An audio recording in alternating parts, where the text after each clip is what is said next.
પરસો શ્રદ્ધાથી બને, અને શ્રદ્ધા હોય તો પથ્થરમાં પણ જીવ આવે, શ્રદ્ધા હોય તો પાણા ડોલે, શ્રદ્ધા હોય તો મૂર્તિ બોલે, શ્રદ્ધા હોય તો મૂર્તિ મારીને તમારી હારે વાતું કરે. ચમત્કાર ઘડીક જ રહે, એ જાજુ હાલે નહીં. પરસાઓ યુગો થયા, હજી પરસા ચાલુ છે, હજી પૂરે છે. કાલ હવારની ઘટનાઓ બનેલી છે. પોરબંદરની પાસે એક ગામ છે ને, ગામની માલપા જહો ભગત રહે, બની ગયેલી ઘટના છે. રામદેવજી મહારાજની પૂર્ણ ઉપાસના કરનારા બે માણસ, જતી સતી બે મહાપુરુષ, મન વચન કર્મથી સદગુરુના ચરણમાં સમર્પિત થયેલા પુરુષો. અને કાલ હવારની ઘટના છે, જે જાજો સમય નથી બન્યો, 8 મહિના થયા. અને એ જસા ભગતને પોરબંદર ઘેરમાં, માધુપુર ઘેડમાંથી અલખનું વાયક આવ્યું.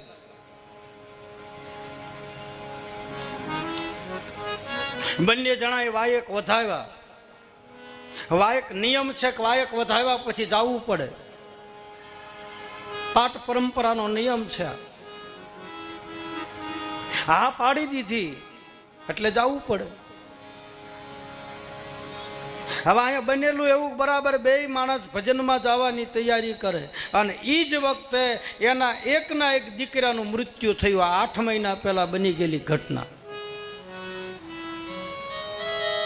બંને જણા ઉભા રહ્યા, શું કરવું? જોજો આ પીરાય પ્રગટ કેમ થાય, જોજો વચનનો મહિમા. બે માણસે નક્કી કર્યું, શું કરવું દેવી બોલો? એક બાજુ પોતાના પુત્રનું મળદું છે ને એક બાજુ અલખધણીના વાયક છે. આજના યુગમાં, અત્યારના સમયમાં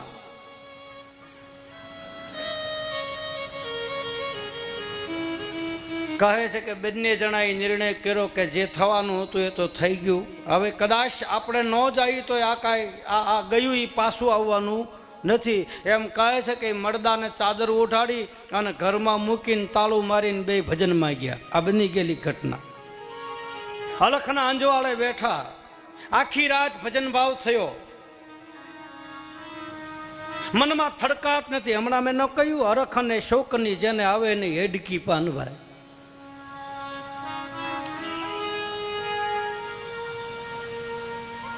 4 વાગે પાટ વધાયો, અલખ ધણીને છેલ્લા નમન કરી, જતી સતી બંને જણા અહીં ઘરે આવ્યા ને તો રાતમાં દીકરો ઊભો થઈને હામો આવ્યો. આ પ્રમાણ આ 8 મહિના પહેલાની વાત. એ દીકરો છે ને જહો ભગત છે, અને રાણીબાઈ કરીને માતાજી છે અત્યારે હાલમાં. આ પીરાય, આ ચમત્કાર નથી, આ પરસો છે. શ્રદ્ધાનો વિષય હોય તો થાય.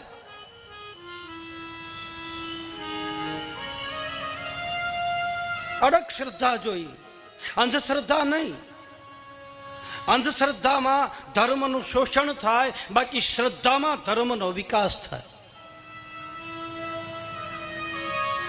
ગીતાનું સૂત્ર બતાવે શ્રદ્ધાવાન લભતે. જેની શ્રદ્ધા મજબૂત થઈ જાય એ પથ્થરની માલપા પ્રાણ પૂરી શકે.